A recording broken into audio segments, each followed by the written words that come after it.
श्रोतेहो नमस्कार.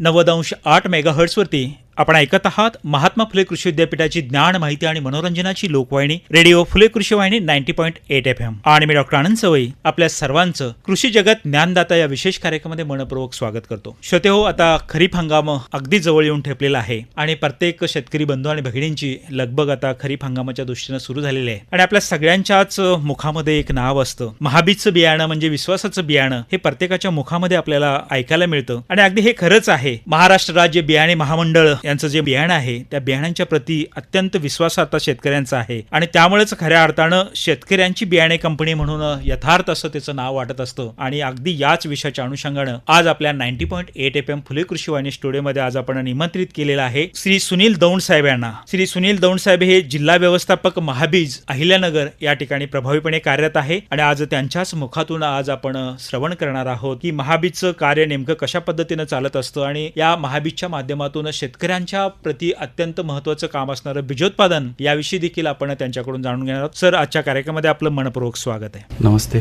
तर श्रोतेहो, आपल्या सर्वांच्या वतीनं मी सरांना आज सुनील दौंड साहेबांना विचारू इच्छितो की नेमकंच महाबीज म्हटलं की प्रत्येकाला महाबीज हे नाव प्रत्येकाच्या मुखामध्ये आहे. अगदी लालपरी असणारी आपली महामंडळाची एसटी असेल तर तिच्यावरचा बोर्ड सुद्धा महाबीजचा असतो आणि आपण प्रत्येक शेतकरी बांधवांच्या मुखामध्येच महाबीज आहे. नेमकंच महाबीजचा उद्देश काय सांगता येईल दौंड साहेब? महाराष्ट्रातील सर्व शेतकरी बंधूंना मी सांगू इच्छितो की महाराष्ट्रातील जे काही ग्रामीण भाग आहे प्रत्येक गावापर्यंत बियाण्या बाबतीत जर नाव कोणतं येत असेल तर महाबीजचं हे नाव आहे, जे की प्रत्येक शेतकऱ्यांपर्यंत पोहोचलेलं नाव आहे. तर हे नाव पोहोचण्यासाठी साधारणतः 50 वर्ष पूर्ण झालेले. महामंडळाला हे नाव कमवण्यासाठी 50 वर्ष लागलेले आहे. हे जे नाव कमवलं हे शेतकऱ्यांच्या विश्वासातून कमवलेलं आहे. शेतकरी बंधूंचा जो विश्वास आहे बियाण्यावर, महाबीजच्या बियाण्यावर, त्या बियाण्याच्या गुणवत्तेनुसार शेतकरी महाबीजला ओळखतो आणि त्या प्रकारे महामंडळाने 50 वर्ष पूर्ण केले. मला आनंद वाटतोय की त्या संस्थेमध्ये मी काम करत असताना शेतकऱ्यांशी सेवा करण्याचा जो मला संधी मिळते आहे ती खरंच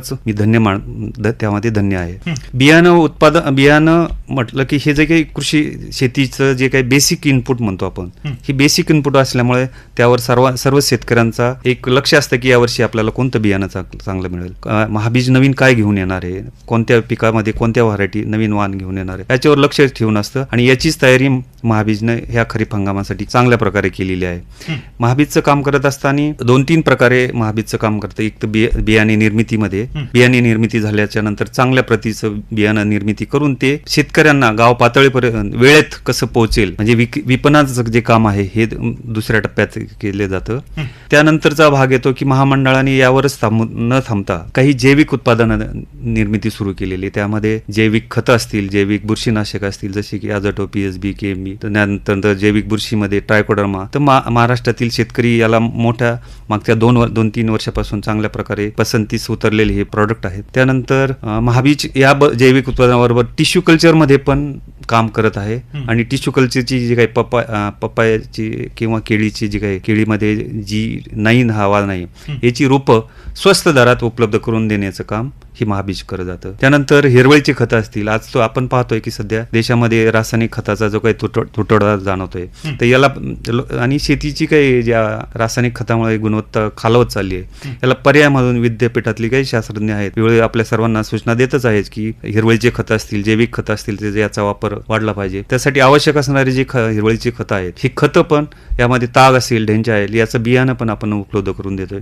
याचबरोबर चारा पिकामध्ये पण मका असतील किंवा इतर जे काही प्रोडक्ट असतात त्यामध्ये ज्वारी सारखे मल्टीकट्स याचं पण बियाणं महाबीज मार्फत उपलब्ध. म्हणजे एकंदरीत महाराष्ट्रातील शेतकऱ्यांना जे आवश्यक गोष्टी आहेत या सर्व गोष्टीवर महाबीज मागच्या 50 वर्षापासून काम करत आहे आणि पुढे आता शेतकऱ्यांच्या साथीनं पुढचे जे काही दिवस आहेत ते यामध्ये काम करणं सुरू आहे. अगदीच. श्रोतेहो, आपण ऐकत आहात महात्मा फुले कृषी विद्यापीठाची लोकवाहिनी रेडिओ फुले कृषी वाहिनी 90.8 FM आणि आपल्याशी संवाद साधत आहेत श्री सुनील दौंड साहेब, जिल्हा व्यवस्थापक महाबीज अहिल्यानगर. तर आता जर बघितलं तर खरीप हंगामाला सुरुवात होईल आणि या दृष्टिकोनातून शेतकरी बांधवांची लगबग बियाणे खरेदीसाठी होत असेल तर यावर्षी खरीप हंगामासाठी महाबीजनं बियाण्याच्या संदर्भात काय नेमकी तयारी केली? जसं मी अगोदर आपल्याला म्हटलंय की महाबीज बियाणे निर्मिती आणि विपणनामध्ये ह्या दोन भागामध्ये असते. निर्मिती आपण प्रथम बियाणे उत्पादन म्हणजे बीजोत्पादन कार्यक्रम जो काही राबवला जातो जिल्ह्यामध्ये असेल तर त्या जिल्ह्याबरोबर इतरही जिल्ह्यामध्ये प्रत्येक जिल्ह्यामध्ये जे काही संबंधित जिल्हा व्यवस्थापक यांच्यामार्फत मुख्यालयाच्या सूचनेप्रमाणे विविध प्रोग्राम राबवले जातात. तसे जिल्ह्यामध्ये आपल्या अहिल्यानगर जिल्ह्यामध्ये 2,000 हेक्टरचा आपल्याला बीजोत्पादन कार्यक्रम सरासरी असतो. 2,000 ते 2,500 हेक्टरपर्यंत आपण ते करत असतो. यामध्ये मुख्य पीक आहे सोयाबीन. आपल्या भागात मोठ्या प्रकारात सोयाबीनचे बीजोत्पादन कार्यक्रम केला जातो. त्यामध्ये आपले जी काही आपल्या विद्यापीठाने संशोधित केलेली जी वाण आहेत, फुले संगम असेल, फुले दुर्वा असेल, फुले किमय असतील, आता त्याचबरोबर इतर विद्यापीठं जी आहेत, परभणी कृषी विद्यापीठ, अकोला विद्यापीठ यांनी ही निर्मिती केलेली काही वाण आहे. आपण बीजोत्पादन कार्यक्रमामध्ये राष्ट्रीय स्तरावर जे काही वाण उपलब्ध होतात चांगल्या प्रकारचे, त्यांचं पण आपण बीजोत्पादन कार्यक्रम आपल्या जिल्ह्यामध्ये राबवत असतो. मुख्यतः आपण आपल्या जिल्ह्यामध्ये महात्मा फुले कृषी विद्यापीठाने जे काही वाण तयार केलेले आहेत, फुले संगम, फुले दुर्वा आणि फुले किमया, यावर आपला जास्त भर असतो. कारण की ती आपल्या वातावरणामध्ये चांगल्या प्रकारे सूट होतात. मग त्याच्यावर जे तसं संशोधन झाल्यामुळे आपल्या वातावरणात जे सूट येणारे वाण आहेत हे आपण आपल्या जिल्ह्यामध्ये त्याच्यावर जास्त भर देतो. हे झालं सोयाबीनच्या बाबतीमध्ये. यानंतर तुरीमध्ये पण आपण बीजोत्पादन कार्यक्रम शेतकऱ्यांना आपण चांगले हमी भाव भेटत असल्यामुळे आणि उत्पादन चांगले येत असल्यामुळे नंतर रोगराईसाठी व्यवस्थित लोकांना आता ड्रोनच्या सहाय्याने फवारणी करता येत असल्यामुळे तुरीमध्ये पण चांगले लोकांना उत्पादन येत आहेत. त्यामुळे तुरी मध्ये शेतकरी वर्ग वळण्याचे चांगले चान्स, कारण त्यावरचा जो खर्च आहे पेरणीपासून ते काढणीपर्यंतचा हा कमी होत असल्या आणि यांत्रिकीकरण वाढल्यामुळे तुरीकडं पण शेतकरी वर्ग चांगल्या प्रकारे वळत आहे आणि त्यांना त्यात निश्चितच फायदा, उत्पादन अधिक येतो, रेट पण चांगले भेटत असल्यामुळे तुरीमध्ये पण वळत आहे. यामध्ये आपण तुरीमध्ये परभणी कृषी विद्यापीठाची जी काही गोदावरी आहे, नंतर BDN 711 या दोन वाणामध्ये आपण हे करतो. तसं आपल्या कृषी विद्यापीठाने जी काही आहे फुले तृप्ती या वाणाचं पण आपण बीजोत्पादन कार्यक्रम आपल्या जिल्ह्यामध्ये राबवतो आहे. अगदीच. आणि आता सोयाबीन आणि तूर आंतरपिकासाठी सुद्धा शेतकरी मोठ्या प्रमाणात त्याला सुद्धा पसंती देत आहेत, त्यामुळे तुरीचं क्षेत्र सुद्धा वाढताना दिसते आपल्याकडे. हो, निश्चितच साहजिकच आहे. लोकांना कसं जास्तीत जास्त जमिनीचा फायदा कसं कमी याच्यामध्ये इंटरक्रॉपिंग जर केलं तर शेतकऱ्यांना निश्चितच त्यामध्ये फायदा होतो. कारण की दोघांचा पिरियड कालावधी हा जो वेगळा असल्यामुळे सोयाबीन लवकर निघून जातं, 80, 90 ते 95 दिवसात निघून जातं, जास्तीत जास्त 110 दिवसात निघून, आणि पुढील 150 दिवसापर्यंत तूर निघून जाते. त्यामुळे लोकांना डबल फायदा त्यात होतो. दौंड साहेब, आता जर बघितलं तर खऱ्या अर्थानं बीजोत्पादक शेतकरी आणि विक्रेते ही महाबीजची किंवा महामंडळाची खरी शक्ती आहे असं सातत्यानं म्हटलं जातं. आणि महाबीज हे विश्वासार्थ बियाणं आणि बियाणे उद्योगातील नवसंकल्पनेचं वचनबद्धतेचं प्रतीक आहे असं देखील म्हटलं जातं. या दृष्टिकोनातून बीजोत्पादन ही भूमिका शेतकऱ्यांच्या दृष्टीनं फार अत्यंत महत्वाची आहे. नेमकंच बीजोत्पादनाचे काय फायदे शेतकरी बांधवांसाठी असतात, काय सांग? मला जवळजवळ 27-28 वर्ष झाले जिल्ह्यामध्ये कामकाज करताना. मी पाहिलं की जो आमच्याकडे शेतकरी जो महाबीजशी जोडलेला बीजोत्पादनामध्ये, तर साधारणतः 50 वर्ष होत आले की शेतकरी कंटिन्यू जोडलेला आहे. 50 वर्षाच्या अर्थी एखादा शेतकरी महाबीजशी संस्थेशी जोडला जातो म्हणजे त्याचा निश्चितच आर्थिक फायदा होतो. बीजोत्पादन घेताना काही गोष्टी आपल्या रिस्क पण असतात. कोणताही आपण बिझनेस जेव्हा करतो किंवा कोणती गोष्ट करतो तर त्याला त्याच्यात रिस्क घ्यावाच लागते. तसं बीजोत्पादन कार्यक्रम घेताना रिस्क हा फॅक्टर असतो, परंतु त्यात रिस्कपेक्षा त्याला जास्तीत जास्त फायदा कसा होतो याकडे आपण बघू. बीजोत्पादन कार्यक्रम घेताना साधारणतः बीजोत्पादन कार्यक्रम घेतो म्हणजे साहजिक तो शेतकरी हा चौकसच असतो.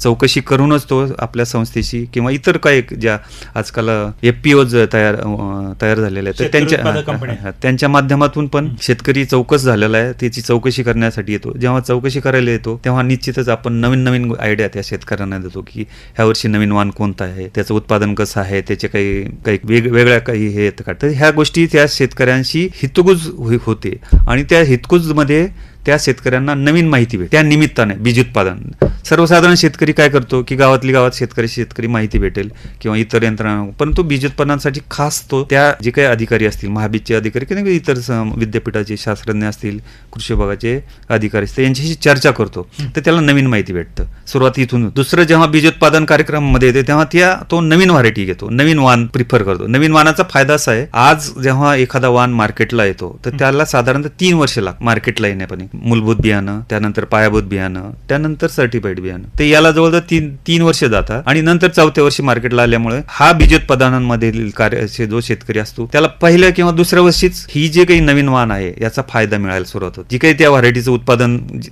नवीन व्हरायटी म्हटलं की त्याचे गुणधर्म चांगले असतात, मागच्या व्हरायटीपेक्षा चांगली त्याची उत्पादकता असते, जवळ 10-15% त्याची उत्पादकता निश्चितच असते. तर त्या वाणाचा त्याला इथून सुरुवात होती की त्याला अधिक उत्पादन मिळतं. त्यामुळे 2-3 वर्ष तो अगोदरच टेक्नॉलॉजी बाबतीत अगोदरच तो माहिती घेऊन घेतो. तर हा एक त्याचा फायदा होतो. तो वाण इझिली अवेलेबल होतो बीजोत्पादनामध्ये असल्यामुळे. त्याला माहिती आहे की महाबीजच्या संस्थेशी जोडलं म्हणजे आपल्याला त्याला बियाणं भेटणारच आहे. मी त्याला जास्त इतर हे करण्याची गरज नाही. तो लगेच बीजोत्पादनामध्ये येतो आणि बियाणं त्याला इझिली उपलब्ध होऊन जातं. बियाण्याचे दर जे असतात बीजोत्पादनामधले हे काही जास्त नसतात, बाजारभावाप्रमाणेच ते पण असते. म्हणजे त्याला त्याच दरामध्ये चांगल्या क्वालिटीचं उच्च गुणवत्तेचं बियाणं सहजतेने उपलब्ध होतं. हा एक त्याचा फायदा आला. आता हा झाला बियाणं उपलब्ध झालं, त्यानंतर त्याला आर्थिक फायदा आहे. आर्थिक फायदा कसा होतो की बीजोत्पादनामध्ये जो काही शेतकरी जोडला जातो हा निश्चित बियाणं म्हटलं की आपण साधन घरगुती जरी बियाणं केलं तर शेतकरी गावात जरी बियाणं विकलं तर बियाणं म्हटलं की त्याला चांगला वाटतं. तसा हा पण प्रोफेशनल बीजोत्पादन कार्यक्रम आहे. तर हा प्रोफेशनल बीजोत्पादन कार्यक्रम असल्यामुळे त्याला निश्चितच बाजारभावापेक्षा जास्त भाव. आता महामंडळाचा जर विचार केला तर एक महामंडळाची जी काही स्टँडर्ड धोरण असतं की हे सीझन सुरू होण्याच्या अगोदर डिक्लेअर केलं की पुढच्या वर्षी जे बियाणं तयार होणार आहे त्या शेतकऱ्यांना कोणत्या भावाने बाजारभाव द्यायचे ते ठरलेलं. त्याची एक पॉलिसी आहे. ती पॉलिसी अशी आहे की सोयाबीनचा जर विचार केला, सोयाबीनच्या पिकामध्ये जेव्हा बियाणं तयार होतं शेतकऱ्यांच्या सगळ्या तपासण्या वगैरे म्हणजे क्षेत्रामध्ये तयार झालेलं बियाणं जेव्हा बीज प्रक्रिया केंद्रावर येतं त्यानंतर त्या शेतकऱ्यांना साधारणतः 3 ते 4 दिवसामध्ये त्याला लगेच आगाऊन रक्कम मार्केट जे असेल चालू त्यापेक्षा 80% दराने त्याला ॲडव्हान्स दिला जातो.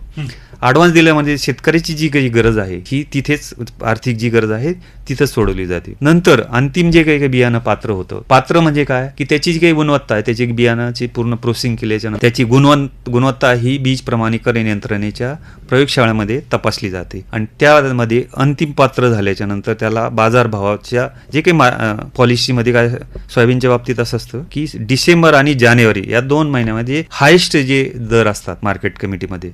म्हणजे अहिल्यानगरचा जर विचार केला तर अहिल्यानगर जिल्ह्यातील नगर, श्रीरामपूर आणि कोपरगाव या 3 मार्केट कमिटी मधले रेट घेतले जातात आणि त्याच्यावरची जी हायेस्ट रेट असते त्याची सरासरी काढून त्याच्यावर जुना वाण असेल तर त्याला 22%, जुना म्हणजे 5 वर्ष हे वरतीला, आणि आतील जर असेल तर त्याला बाजारभावाच्या 27% बाजारभाव वाढवून देतो आपण.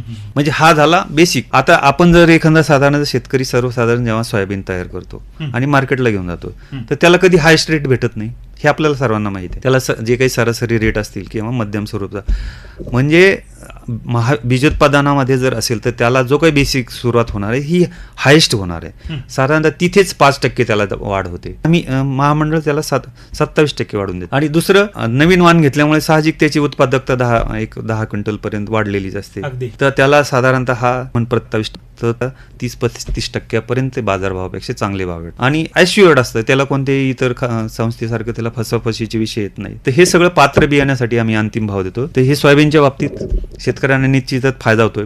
याशिवाय महामंडळ जेव्हा त्याचं आर्थिक वर्ष पूर्ण झाल्याच्या नंतर त्याचे काही नफा तोटा बघून आणि शासनाकडून काही तेलबिया असतील, डाळवर्गीय पिकं असतील किंवा तृणधान्याची पिकं असतील तर शासनाकडून वेगवेगळ्या प्रकारची अनुदान डिक्लेअर केली जातात. तर महामंडळाकडे जे काही अनुदान स्वरूपात जी काही रक्कम होती ही नंतर आर्थिक वर्ष संपल्याच्या नंतर शेतकऱ्यांना हे अनुदान पण जशाच तसं हे खाली ट्रान्सफर केलं जातं. म्हणजे शेतकऱ्यांना निश्चितच बीजोत्पादनामध्ये बाजारभावापेक्षा जास्त भाव भेटतो, नंतर उत्पादकता वाढते, नंतर अनुदान भेटतं. तर अशा प्रकारे शेतकऱ्यांना बीजोत्पादनामध्ये निश्चित फायदा आहे आणि जास्तीत जास्त शेतकऱ्यांनी त्याचा लाभ घेता आहेत काही जिल्ह्यातील. परंतु अजूनही मी काही लोकांना म्हणेन की तूर, मूग, उडीद असेल, मूग आणि उडदामध्ये कमी लोक आहेत.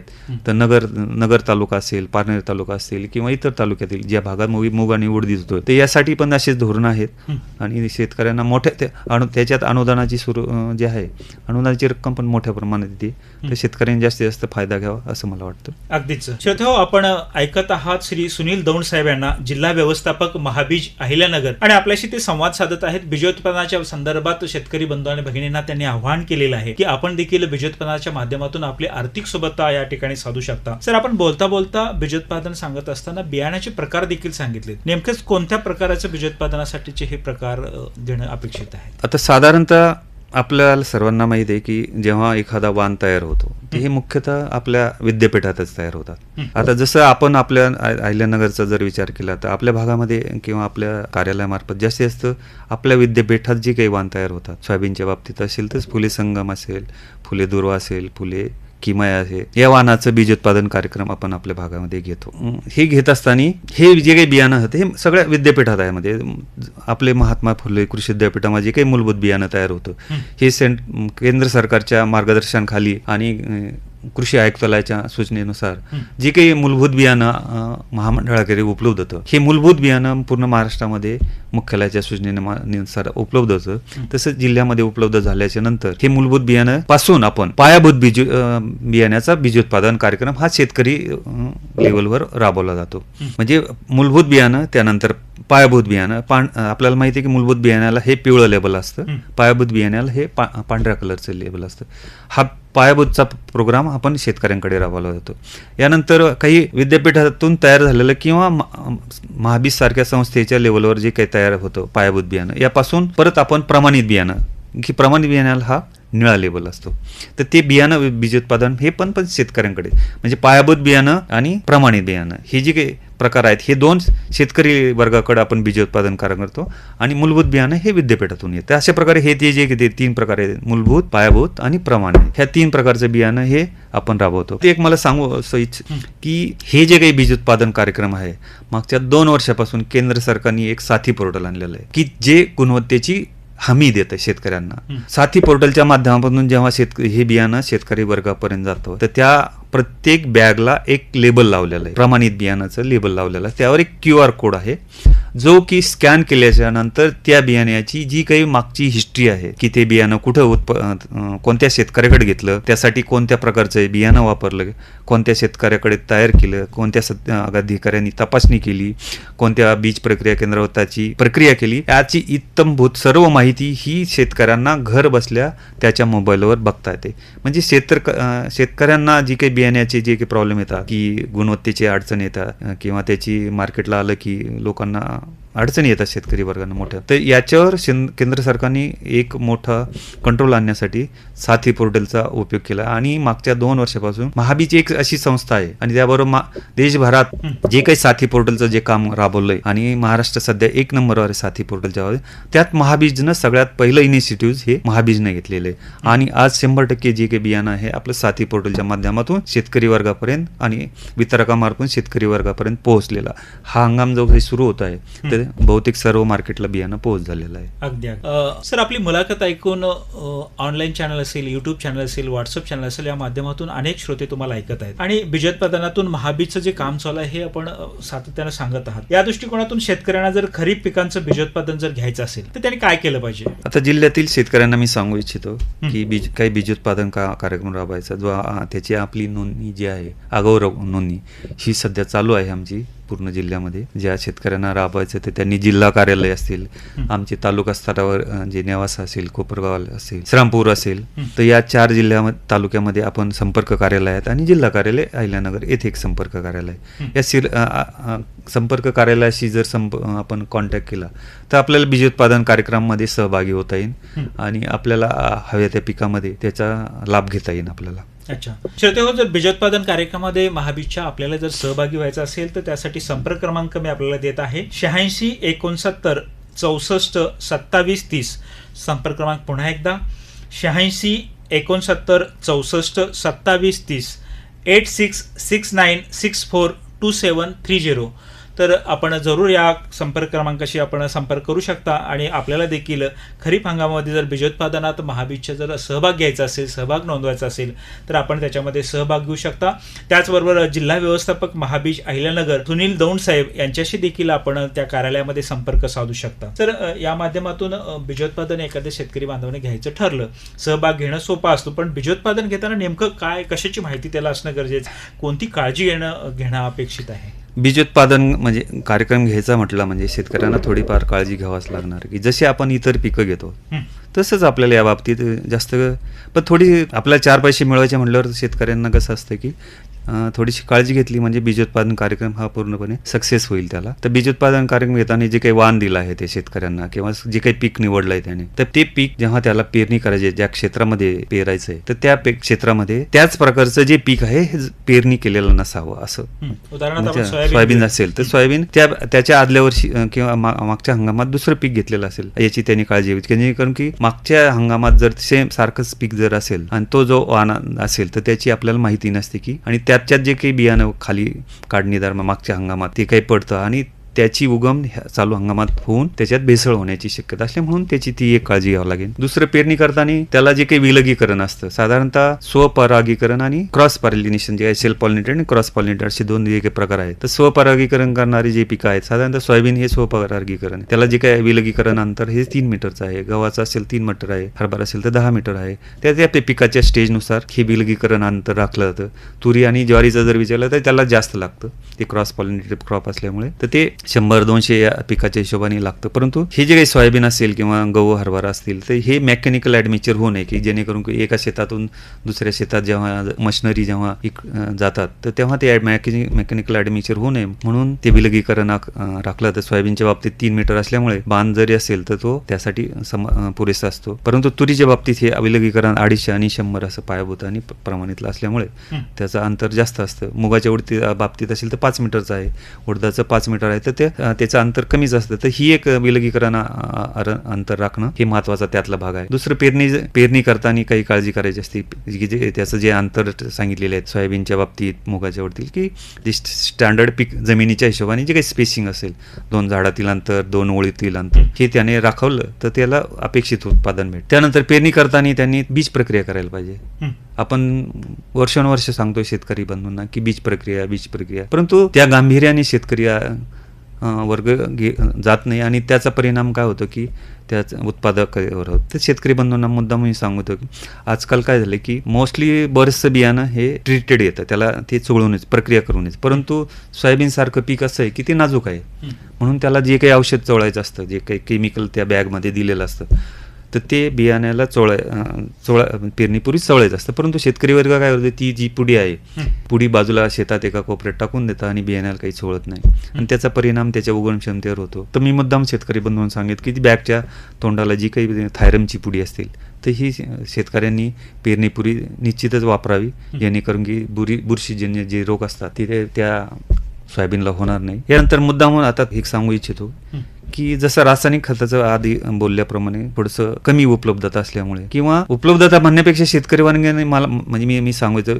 उपलब्धता भरपूर जरी झाला, परंतु शेतकऱ्यांना बंधूंना एक सांगू इच्छितो की शेतीचा जो काही पोत आहे हा दिवसेंदिवस बिघडत चाललेला आहे. आज शेतकरी कोणत्याही पिकाची उत्पादकता त्याला जी काही आहे ती त्याच्यापेक्षा वाढण्याची किती प्रयत्न केले तरी वाढत नाही. त्याच्या मागचं कारण शेतकरी वर्ग जाणून नाही घेत. आपण वर्षानुवर्ष रासायनिक खत आणि औषधं याच्यामुळे काय झालं की जमिनीचा जो पोत आहे हा पोत एकदम बिघडून गेलेला आहे. असं एकाही शेतामध्ये नाही की तिथे गांडुळाची संख्या असेल. आपण थोडंफार जर मुद्दा म्हणून आपल्या शेतकरी बंधूंनी, मी आता विषय तर होतो थोडं, परंतु मला यातून एक सांगायचं की शेतकरी बंधूंना आपल्या जे काही क्षेत्र असेल यातलं 5-10% शेतकऱ्यांनी बिना खताचं बिना फवारणीचं जर ठेवलं आणि जैविक पद्धतीने जे जर थोडेफार केलं तर त्याच्यात जर आपण 1-2 सीझन जर गेल्याच्या नंतर आपल्याला जाणवेल की त्यात गांडुळाची संख्या आपोआप वाढलेली असते. जमिनीचं आरोग्य महत्वाचं. हा, तर हे जोपर्यंत आरोग्य वाढणार नाही तोपर्यंत आपल्या पिकाची उत्पादकता वाढणार नाही. म्हणून मी सांगू इच्छितो की रासायनिक खतं शेतकऱ्यांनी कमी करावे, किंवा मी तर म्हणेन की वापरू नये, त्याला पर्याय शोधावे, की जैविक खतं असतील किंवा हिरवळीची खतं असतील तर या माध्यमातून शेतकऱ्यांनी आपल्या जमिनीचा पोत सुधारून घ्यावा. आणि त्याप्रमाणे त्यासाठी बियाण्याला जे काही आहे की जैविक खताची जी काही अझाटोबॅक्टर असेल, रायझोबियम असेल, PSB KMB असतील तर हे बियाण्याला आवश्यक चोळावे, बीज प्रक्रिया करणं आवश्यक आहे. आणि त्याचबरोबर जे काही अगोदर त्यांना रासायनिक दिलेलं थायरम असेल तर ते अगोदर चोळावे, नंतर जैविक खताची हे करू शकतात. त्याबरोबर जैविक बुरशीनाशक पण आहे आपल्याकडे, ट्रायकोडर्मा. आता मोठ्या प्रमाणे विद्यापीठातल्या परिसरातील शेतकऱ्यांना विद्यापीठातून उपलब्ध आहे. त्याबरोबर इतरही जिल्ह्याच्या जे काही कान्याकोपऱ्यात असेल तिथं उपलब्ध महाबीजनं करून दिलेलं आहे. रास्त दरात, जसं विद्यापीठाचं रास्त दरात उपलब्ध तसंच महाबीजनं पण रास्त दरात हे जे काही उत्पादन आहे ते उपलब्ध करून देत आहेत. तर शेतकऱ्यांनी याच्यावर जास्त भर द्यावा असं मी तुम्हाला सांगू इच्छितो. कृषी सेवा केंद्रातून विक्रीला आहे. हो, विक्रीसाठी आणि रास्त दरात उपलब्ध आहे. म्हणजे इव्हन कोणत्याही शेतकऱ्यांनी जर कॉन्टॅक्ट केला आपल्याशी आणि त्याला उपलब्ध होत नसेल तर आपण तिथे उपलब्ध करून देण्यासाठी प्रयत्न असतो. अगदी. तशी यंत्रणा आपल्याकडे आहे. कोणत्या शेतकऱ्यांनी जर संपर्क केला की मला ह्या इथे पाहिजे, तर जिल्ह्यातील कुठेही सर्व ठिकाणी उपलब्ध करून देता येईल. अगदी. म्हणजे मी निश्चित त्याबद्दल त्या शेतकऱ्याचं समाधान होईपर्यंत मी त्याचा फॉलोअप घेत असतो. तर ते उपलब्ध आहेत जैविक खतं आणि जैविक बुरशीनाशक. याबरोबर याची पण आपण शेतकऱ्यांनी बंधूंनी त्याची प्रक्रिया केली पाहिजे, हे मला त्यातून सांगायचं. त्यानंतर नंतरचा भाग येतो भेसळ काढणे. भेसळ का काढावी? शेतकरी बंधूंना निश्चितच बीज उत्पादनातील शेतकऱ्यांना निश्चित प्रश्न येतो की आपण जर बियाणं प्युअर देतो किंवा 100%चं अनुवंशिक चांगलं देतो, तर याच्यात भेसळ यायला नाही पाहिजे. परंतु भेसळ काय येते की साधारणतः कोणत्याही पिकाची जर प्युरिटी आपण बघितली ती 98% म्हणजे प्युअर सीड जे असतं 90 असतं, ब्रीडर असेल तर 99 असतं.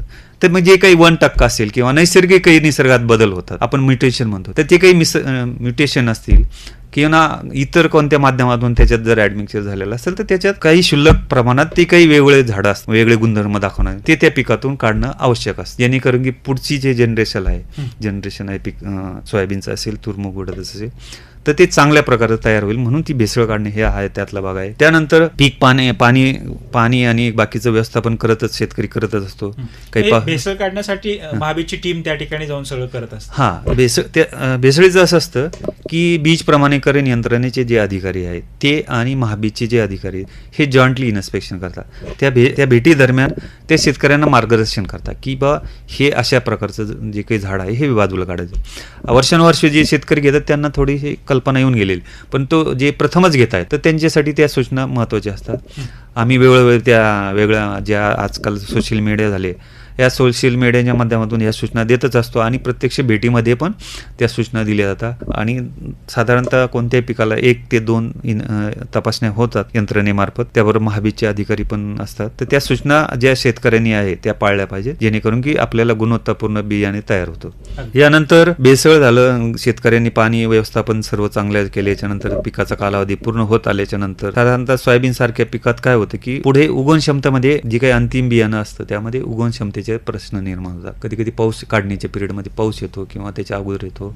तर साधारणतः त्या पिरियडमध्ये साधारणतः शेतकरी बंधूंनी एक तर 22 सारखा जर एखादा स्प्रे घेतला बुरशीनाशक रासायनिकमध्ये, जैविकमध्ये ट्रायकोडर्मा सारख्या पिकाचा जरी ट्रायकोडर्मा या बुरशीनाशकाचा जरी वापर केला तरी त्याचा चांगला परिणाम ह्या उगवण क्षमतेवर होतो. त्याचं ती जी उगवण क्षमता आहे टिकून ठेवण्याचे काम हे जे काही बुरशीनाशक आहेत हे करतात.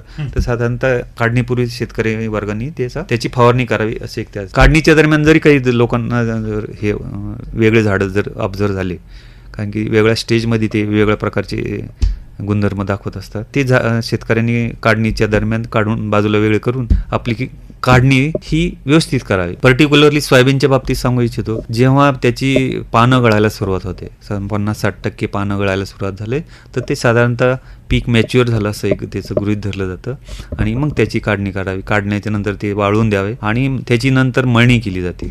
मळणी करताना साधारणतः कोणत्याही सोयाबीनची जी मळणी केली जाते तर ते जे काही मशीनचे जे RPM असतात हे साधारणतः 300 ते 350 RPM वर त्याची मळणी करावी, जेणेकरून की त्या सोयाबीनच्या दाण्याला तडा जाणार नाही. कारण की सोयाबीन हे मुळातच नाजूक पीक असल्यामुळे RPM जर वाढले तर त्याचा त्या दाण्याला जोरात मार बसून त्याची तडा जाण्याची शक्यता अशी असते आणि त्याच्यामुळे उगवण क्षमतेवर त्याचा वाईट परिणाम होतो.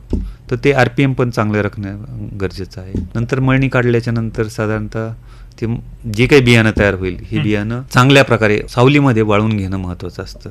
साधारणतः सोयाबीन काढणीचा पिरियड असताना वातावरण जे काही ढगाळ वातावरण असतं किंवा त्या आर्द्रता जास्त असते आणि अशा आर्द्रतेचं प्रमाण जास्त असल्यामुळे दाण्यात जे काही दाणे आहेत हे याच्यात पण जवळ 17-18% पर्यंत जी आर्द्रता असते. आणि कोणतेही बियाणं साठवणूक जर करायची असेल तर त्याची जी आर्द्रता आहे बियाण्यातली ही साधारणतः 13% खाली यायला पाहिजे. म्हणून शेतकरी वर्गांनी जे काही तयार होतं हे बियाणं आपण सावलीमध्ये, आता आजकाल शेतकऱ्यांकडे मोठ्या प्रकारे शेड तयार झालेले आहेत, तर शेडमध्ये जरी वाळवलं, झाडाखाली वाळवलं तरी चालेल, परंतु सावलीमध्ये वाळवलं तर त्याची जी काही आर्द्रता आहे कमी येते आणि पुढे साठवणुकीमध्ये त्याच्यावर बुरशी चढत नाही आणि उगवण क्षमतेमध्ये चांगलं येतं. तर या प्रकारे शेतकरी वर्गांनी पूर्ण पेरणीपासून ते काढणीपर्यंत काळजी घेतल्यास निश्चित बीजोत्पादनामध्ये जे काही सहभागी झालेले शेतकरी आहेत त्यांचं जो काही लॉट असेल हा अंतिम चाचण्यामध्ये पात्र ठरतो आणि मग त्यांना अंतिम शोधन हे त्यांना जे काही ठरवून दिलेले दर आहेत हे त्या दराप्रमाणे करणं शक्य होतं. दौंड साहेब, आपण अगदी लागवणीपासून ते काढणीपर्यंत सगळं बीजोत्पादनात सहभागी होणाऱ्या शेतकरी बांधवांसाठीच्या काळजी घ्यावयाची काळजी याविषयी इत्थंभूत आपण माहिती दिलीत. पण यासाठी आवश्यक असणाऱ्या निविष्ठा ह्या शेतकऱ्यांनी स्वतः खरेदी करायच्या आहेत की महाबीजकडून दिल्या जातात? हां, यात आपण हा एक करारच आहे. बीजोत्पादन कार्यक्रम हा एक करार असतो. करार आम्ही तो करून प्रत्येक शेतकऱ्यांबरोबर घेतो. यामध्ये शेतकऱ्यांना जेव्हा बियाणे किंवा इतर जे काही निविष्ठ आहेत हे पूर्ण जसं आपण इतर दुकानामधून बियाणं खरेदी करता त्याच पद्धतीने महाबीजकडून खरेदी करावं लागतात. पायाभूत बियाणे असेल, नंतर सर्टिफिकेशन चार्जेस असतील आणि कराराची जी काही फी असते ही पूर्ण शेतकऱ्यांना स्वतः जिल्हा कार्यालयात किंवा संपर्क कार्यालयात भरून बियाणं स्वतः उचल करावं लागते. म्हणजे बियाण्याची किंमत आणि इतर जे काही चार्जेस हे त्यांना स्वतः. आता दुसरा भाग आहे की निविष्ठामध्ये जैविक निविष्ठा मंडळाने उपलब्ध करून देण्याचं सध्या धोरण ठेवलेलं आहे. प्रत्येक बीजोत्पादकांना आपण जैविक जे काही खतं आहेत हे खतं आणि जैविक बुरशीनाशक हे उपलब्ध करून देतोय. याच्यात काय शेतकऱ्यांना जरी स्वतःच्या दराने स्वतःच्या पैशाने खरेदी करायची असेल, परंतु जैविक खताचे जे दर ठेवलेले आहेत बीजोत्पादकांसाठी हे स्पेशल ठेवलेले आहेत की जे दुकानदार असतील आमचे त्यांना ज्या दरात उपलब्ध करून देतो त्याच दरामध्ये म्हणजे डिस्काउंटेड दर जे आहेत ह्या दरामध्ये जैविक खतं आपण उपलब्ध करून देतो. त्यामुळे हे पण शेतकऱ्यांना स्वतःच्या पैशातूनच खरेदी करावं लागतात. महामंडळ त्यासाठी स्वतःचं असं काही खर्च देत नाही, तर शेतकऱ्यांना स्वतःच्या यांच्यातून पण परंतु ते रास्त दरात कमी दरात उपलब्ध करून देतं हे निश्चित खास बीजोत्पादकांसाठी. आणि या माध्यमातून आता इतक्या सगळ्या प्रोसेसमधनं गेल्यानंतर शेतकऱ्यांनी बीजोत्पादन घेतलं, मग बीजोत्पादन उत्पादित बियाणं खरेदीचं धोरण नेमकं महामंडळाचं कशा पद्धतीनं असतं? जसं मी अगोदर थोडीशी चर्चा केलीच होती की प्रत्येक पिकांसाठी वेगळं बीजोत्पादन कार्यक्रम धोरण असतं. साधारणतः सोयाबीन असेल तर डिसेंबर आणि जानेवारी या 2 महिन्यातील जे हायस्ट रेट आहेत त्याच्यावर 10 वर्षाच्या आतील असेल तर 27% आणि वरील असेल तर 22% बाजारभावाचा हायस्ट रेटच्या जास्त. मूग असेल तर ऑक्टोबर नोव्हेंबर आणि उडीद असेल तर नोव्हेंबर डिसेंबर या 2 महिन्यातील रेट धरले जातात. म्हणजे पीक वाईज वेगळं धरलं. तुरीच्या बाबतीत असेल तर मार्च एप्रिल मे या 3 महिन्यातील रेट म्हणजे जो काढणीचा पिरियड असतो त्या पिकाचा त्या पिकाचे जे बाजारभाव असतात त्या बाजारभावाच्या 22 आणि 27% वाढवून द्या. समजा एखाद्या वर्षी काय झालं की जसं की मागच्या वर्षी हमी भाव शासनाचे जे होते हे जास्त होते आणि आपले बेसिक जे रेट आहेत हे कमी होते. मग अशा वेळेस शेतकरी म्हणेल की मला तोटा होतोय. परंतु यामध्ये असं आहे की जे पात्र बियाणं असतं त्या शेतकऱ्यांना हमी भाव आणि जो बेसिक दर असतो आपला यात जर डिफरन्स असेल तर हा डिफरन्स शेतकऱ्यांना नंतर बोनस स्वरूपात नंतर दिला जातो. म्हणजे शेतकऱ्यांना मिनिमम हमी भाव आणि त्याच्यावर जे काही इन्सेंटिव्ह जे वरचे आहेत हे पण त्या शेतकऱ्यांना मिळाले जाते. याशिवाय जे शेतकरी बंधू चांगल्या प्रकारची काळजी घेतात, चांगल्या प्रकारची काळजी म्हणजे काय की जेव्हा बियाणं महाबीजला पोहोच केलं जातं तर त्या पिरियड दरम्यान जी चांगल्या प्रकारचं बियाणं महामंडळ चाळणी करून पॅक करून घेतं आणि उर्वरित जे काही खाली जे काय म्हणतो आपण लो ग्रेड म्हणतो, निम्न स्तर म्हणता किंवा लो ग्रेड म्हणतो हे शेतकऱ्यांना परत करतो. म्हणजे समजा एखाद्या शेतकऱ्याने 100 क्विंटल बियाणं जर दिलं तर त्याच्यात त्याला जर 4-5 क्विंटल बियाणं जर लो ग्रेड म्हणून रिटर्न जातं तर ती लो ग्रेडची जी टक्केवारी आहे ही ज्या शेतकऱ्यांची कमी निघेल सगळ्यात कमी म्हणजे 6% जर कमी निघली 100 क्विंटलमध्ये 6 क्विंटलपेक्षा कमी जर लो ग्रेड निघलं तर त्या शेतकऱ्यांना जे काही दर आहेत त्या दराच्या 100 रुपये क्विंटल प्रमाणे अधिक भाव देतो. म्हणजे रेग्युलर जे शेतकरी आहेत त्या दरापेक्षाही 100 रुपये.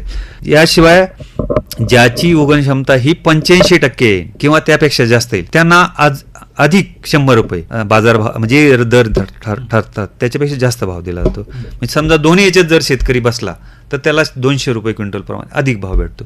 म्हणजे क्वालिटी बेस जे काही दर आहेत हे पण आपण जे शेतकरी विशेष काळजी घेतात त्यांच्यासाठी हे लागू आहेत. या माध्यमातून शेतकऱ्यांचं सुद्धा मोठ्या प्रमाणात. मग हे ऐकल्यानंतर एखाद्या जिल्ह्याचं काही लक्षांक असतं का? बीजोत्पादक शेतकरी किती शेतकऱ्यांनी सहभाग घेणं अपेक्षित असतं? साधारणतः बीजोत्पादनाचं जे लक्ष्य आहे हे मुख्यालयाकडून निश्चित केलं जातं. त्यासाठी सुरुवातीला आमच्या स्तरावर त्यांची पुढच्या वर्षी तुम्हाला प्रोग्राम किती पाहिजे याचं एक त्यांच्याकडून आम्हाला ओन सेट टार्गेट म्हणतात की ह्या वर्षी आपल्याला बीज उत्पादन किती राबवायचं, तर ही याची मागणी केली जाते.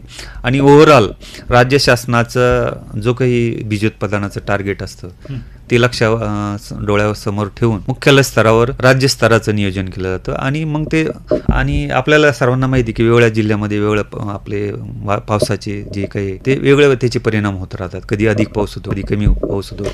म्हणून मुख्यालय काय करतं प्रत्येक जिल्ह्यामध्ये वेगवेगळ्या स्तरावर, जेणेकरून की बीजोत्पादन कार्यक्रम फेल होऊ नये. की जर अतिवृष्टी झाली एकाच जिल्ह्यात, बीजोत्पादन कार्यक्रम त्याच जिल्ह्यात जर असेल तर तो पूर्ण बीजोत्पादन आणि पुढची जी साखळी आहे खंडित होऊ नये. म्हणून प्रत्येक जिल्ह्याला हे लक्ष्यांक दिले जातं. आपला जिल्ह्याचा विचार जर केला तर खरीप हंगामासाठी साधारणतः 2,000 ते 2,500 हेक्टरचा प्रोग्राम हा आपल्या जिल्ह्यासाठी दिला जातो. आणि रब्बीचा जर विचार केला तर 2,000 हेक्टर रब्बीचा बीज उत्पादन कार्यक्रम. हा प्रोग्राम हा मोठा इतर जिल्ह्याच्या हिशोबाने आपल्याकडं सगळ्यात जास्त आहे. आपला जर विभाग केला, महाबीजचा जर विभाग केला, विचार जर केला तर आमचा विभाग जो आहे जालना विभाग आहे. यामध्ये 4 जिल्ह्यात आहे, बीड, संभाजीनगर आणि जालना आणि अहिल्यानगर. तर आपल्याकडे सगळ्यात जास्त बीज उत्पादन कार्यक्रम असतो विभागाचा जरी केला. ओव्हरऑल महाराष्ट्र लेवलचा जरी विचार केला तर आपल्याकडे 2ऱ्या-3ऱ्या नंबरचं जे लक्ष्यांक आहे, म्हणजे अहिल्यानगर हा बीज उत्पादनाच्या कार्यक्रम बाबतीत महाबीजच्या हे 1 नंबरला असतो. आणि त्यात जे काही मूलभूत ते पायाभूत हा जो काही बीज उत्पादन कार्यक्रम असतो हा सगळ्यात जास्त आपल्या जिल्ह्यामध्ये असतो. अगदीच. आणि आपण अहिल्यानगर जिल्ह्याचे महाबीजचे जिल्हा व्यवस्थापक म्हणून प्रभावीपणे काम करत असतात.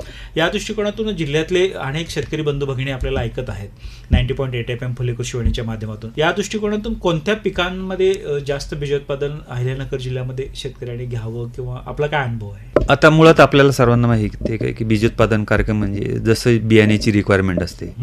आता काय आहे की जे पिकांचं सीड रेट कमी लागतो, समजा तुरीचा जर विचार केला तर बीजोत्पादन त्याचं जे काही सीड रेट आहे हा कमी आहे. आता आजकालच्या जे काही व्हरायटी बाबतीत 2 आणि 3 किलोच एकरी बियाणं लागायला लागलं, म्हणजे त्याची जी मात्रा लागते बियाणे म्हणून ही कमी असते. त्यामुळे बीजोत्पादनाचं जे लक्ष्यांक आहे ते तुरीमध्ये कमी असतात. तूर झालं, उडीद आणि मुगामध्ये त्याची रिक्वायरमेंट ही 5 बॅग असते, एकरी 5 किलो लागते. त्यामुळे थोडीशी रिक्वायरमेंट त्याच्यापेक्षा जास्त आहे. मग त्याप्रमाणे मूग आणि उडदामध्ये बीजोत्पादन कार्यक्रमामध्ये चांगलं आपल्याला त्याचं स्कोप आहे. त्यानंतर तिसरं चौथं पीक आहे सोयाबीनचा जो सीड रेट आहे पर एकरचा हा 25 ते 30 किलो आहे. आजकाल काही 25 किलो पॅकिंगमध्ये काही व्हरायटी आहे, काही 30 किलोमध्ये आहे. मग त्याची क्वांटिटी आपल्याला मोठ्या प्रमाणात लागते, म्हणजे त्याचं बियाणं जास्त तयार करावं लागतं. आणि जे काही महाराष्ट्र लेवलचं क्षेत्र आहे हे सोयाबीनचं सगळ्यात जास्त असल्यामुळे आपण सोयाबीनच्या पिकामध्ये बीजोत्पादन कार्यक्रम राबवत असतो. आणि मोठं लक्ष्यांक हा बीजोत्पादनामध्ये. याबरोबर आपण काही महाराष्ट्र स्तरावर भाजीपाल्यामध्ये पण बीजोत्पादन कार्यक्रम घेतात. आपण ह्या वर्षी पण आपला जो काही वाण आहे कांद्याचा, तर त्याचा पण आपण एक ट्राय केलेला आहे की बीजोत्पादनाचे बल्ब म्हणजे गोट तयार करण्याचं आपण यावर्षी एका गावामध्ये बीजोत्पादन कार्यक्रम, ते गोट पण आपण यावर्षी तयार करून ते मुख्यालयाच्या सूचनेप्रमाणे बीजोत्पादन कार्यक्रम किंवा बियाणे तयार करण्यासाठी ज्या जिल्ह्यात पाठवायचं त्या जिल्ह्यात पाठवणार आहेत. परंतु तो पण प्रयोग यावर्षी आपण केलेला आहे. अशा प्रकारे खरीप हंगाम असेल तर तूर, मूग, उडीद, सोयाबीन हे मुख्य पिकं आहेत, यामध्ये कार्यक्रम राबवत असतो. अगदीच. श्रोतेहो, खऱ्या अर्थानं बीजोत्पादन या दृष्टिकोनातून श्री सुनील दौंड साहेब, जिल्हा व्यवस्थापक महाबीज अहिल्यानगर, यांनी अत्यंत सूत्रबद्धरित्या आणि अतिशय शास्त्रोक्त पद्धतीनं आपल्या सर्वांना या पद्धतीची माहिती, त्याचे फायदे तोटे, कशा पद्धतीनं हे सगळा कार्यक्रम चालतो याविषयीची इत्यंभूत आपल्याला माहिती दिलीत. सर, अगदी विषयाच्या शेवटाकडे जात असताना आपल्याला ऐकणारे अनेक शेतकरी आहेत, त्या सर्व शेतकरी बांधवांसाठी काय आपला महत्त्वाचा सल्ला असेल? सर, हे सांगताना मी एक बियाणे उत्पादनाबरोबर आपल्या अगोदर टिश्यू कल्चर बाबतीत काय झालंय की आजकाल बऱ्याचशा पिकामध्ये लोक शेतकरी वर्ग टिश्यू कल्चरचे प्लांट लावतोय आणि त्यांना ते गुणवत्तेचे जे काही प्लांट्स असतील ते उपलब्ध होत नाही. आता महाबीजच्या जे काही काम आहे हे केंद्र सरकारच्या किंवा महाराष्ट्र शासनाच्या जे काही गाईडलाईन असतात हा 100% पाळून जे काही बियाणं असतील, टिश्यू कल्चर प्लांट असतील, जैविक खतं असतील, हे पूर्ण निर्मिती करण्याचं काम असतं. महाबीजनं काय केलं आहे की टिश्यू कल्चर सुरू केलेलं आहे. मागच्या 10-15 वर्षाच्या पेक्षा जास्त कालावधी झालेला आहे. तर हे टिश्यू कल्चरचे प्लांट जे आहेत स्पेशली केळीमध्ये G9 ही जी काही वाण आहे हे आपल्याकडं उपलब्ध आहे. त्याची लॅब आपल्याकडं नागपूरला आहे. तर तिथे नागपूरमधील जे दर आहे ते साधारणतः एका रोपाचं 18 रुपये प्रमाणे आहे आणि वाहतूक खर्च वेगळा लागतो. साधारणतः त्याला 4 रुपये खर्च तो वाहतुकीला. 18 आणि 4 22 रुपयेपर्यंत खर्च जाईल.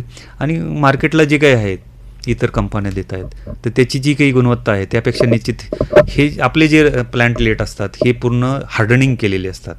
त्याच्यामुळे ते जगण्याचं जे प्रमाण आहे इतर कोणत्याही खाजगी क्षेत्रापेक्षा हे निश्चित आपल्या रोपांची जगण्याचं प्रमाण हे निश्चित चांगलं असतं. क्वालिटी चांगली असती. त्यामुळे शेतकरी बंधूंनी याचा पण जास्तीत जास्त करा. दुसरं, हिरवळीच्या खताबद्दल अगोदर बोलल्याप्रमाणे हिरवळीचं खत पण चांगल्या प्रकारे उपलब्ध आहे. आपण तरी शेतकऱ्यांनी त्याचा फायदा करा. जैविक खताचं मी तुम्हाला सांगेन की जैविक खताचे जे काही शेतकरी बंधूंना एकदम उत्तम प्रकारे येत आहेत तर शेतकरी बंधूंनी जास्तीत जास्त कसा फायदा घेता येईल याचा उपयोग हे करा. सर, जाता जाता मला एक सांगावं असं वाटतं, हे जसजसं बियाण्याबरोबर महाबीजनं इतरही याच्यात बऱ्याच क्षेत्रामध्ये काम करत आहे तसं मागच्या वर्षी मुंबईचं जे काही भाभा ऑटोमॅटिक रिसर्च संशोधन केंद्र आहे बार्क म्हणतो तर यांच्याबरोबर करार करून महाबीजनं काय केलं की 3 उत्पादने यावर्षी मार्केटला आणलेले आहेत. त्यामध्ये मुख्य जे आहे एक कर्बमापक आहे, म्हणजे जमिनीतला जो सेंद्रिय कर्ब म्हणतो तो हा कर्ब सहजतेने कसा मोजता येईल. नाही तर शेतकऱ्यांना कोणती तपासणी करायची म्हणले ती प्रयोगशाळेत पाठवणे हे सहजतेने कसं सोपं होईल यासाठी एक किट आणलेली आहे. या किटमध्ये साधारणतः 25 नमुने तपासणी होते आणि त्याची किंमत 500 रुपये आहे. म्हणजे एका नमुन्याची तपासणी ही 20 रुपयाला होते आणि त्यासाठी लागणारा वेळ ते 10 ते 15 मिनिटं आहे. तर ही किट पण आपण सध्या मार्केटला उपलब्ध करून देतो आहे. शेतकरी बांधवांनी ते विकत घेऊन आपल्या शेतावरती करू शकता. गटानी जर आले, समजा गटानी किंवा एखादा जो शेतकरी प्रमुख शेतकरी गावातला प्रगतशील त्याने जर इनिशिएटिव्ह घेऊन जर प्रत्येक गावात जर ते घेतली तर साहजिक शेतकऱ्यांना त्याचं निश्चित फायदा होईल.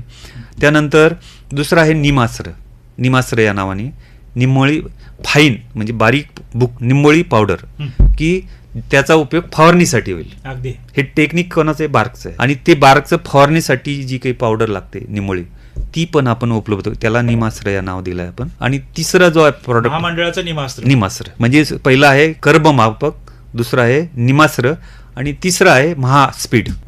आपण सर्वांना माहिती आहे की आपण सगळ्या गोष्टी सांगितल्या आणि किती सांगितल्या आणि त्या जर उपलब्ध नसतीलच तर त्याचा काही उपयोग नाही. मग शेतकरी काय होतो 10 ठिकाणी विचारतो, शेवटी म्हणतो का काही याचं काही खरं नाही, यांचं काही खरं नाही. पण तसं नाही, ते उपलब्ध करून देण्यासाठी महामंडळ नेहमी प्रयत्नशील असतं. तसं एक अजून तिसरा जो प्रॉडक्ट आहे हा महास्पीड हा डिकम्पोजर म्हणून जो काम करतो. जे काही पाचरट असेल किंवा आपण जो उखंडा म्हणतो त्या उखंड्यात टाकण्यासाठी, नंतर ऊसाचं पाचरट असेल इतर किंवा पालापाचोळा जो काय असतो जे वेस्ट म्हणतो, फार्म वेस्ट म्हणतो आपण, तर हे डिकम्पोज लवकरात लवकर कसं डिकम्पोज होईल त्यासाठी महास्पीड हे डिकम्पोजर नवीन एक प्रॉडक्ट आणला. हा पण बार्कचाच आहे. म्हणजे हे ते 3 प्रॉडक्ट ह्या वर्षी आपण नवीनच आणलेले आहे. तर या शेतकऱ्यांनी आणि याचे दर पण इतर कोणत्या सेक्टरपेक्षा हे निश्चित कमी असतात. तर हे याचा जास्तीत जास्त शेतकऱ्यांनी कसा फायदा घेईल. सर्व कृषी सेवा केंद्रावरती विक्रीसाठी पण उपलब्ध होणार आहे. पण सध्या जिल्हा कार्यालयाशी संपर्क साधून उपलब्ध करून देऊ. शेतकरी बंधूंनो, अतिशय चांगल्या पद्धतीनं आपल्यासाठी सातत्यानं काम करणारं महाराष्ट्र राज्य बियाणे महामंडळ अर्थात महाबीज या माध्यमातून कशा पद्धतीनं काम करतं हे सुनील दौंड साहेब, जिल्हा व्यवस्थापक महाबीज अहिल्यानगर याने आपल्याला सांगितलेलं आहे. तरीही आपल्या मनात काही शंका असतील, काही प्रश्न असतील, आपल्याला काही जाणून घ्यायचं असेल तर निश्चितपणे आपण संपर्क साधू शकता.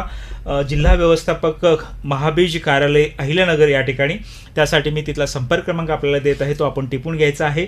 86 69 64 27 30. संपर्क क्रमांक पुन्हा एकदा 8669 64 2730.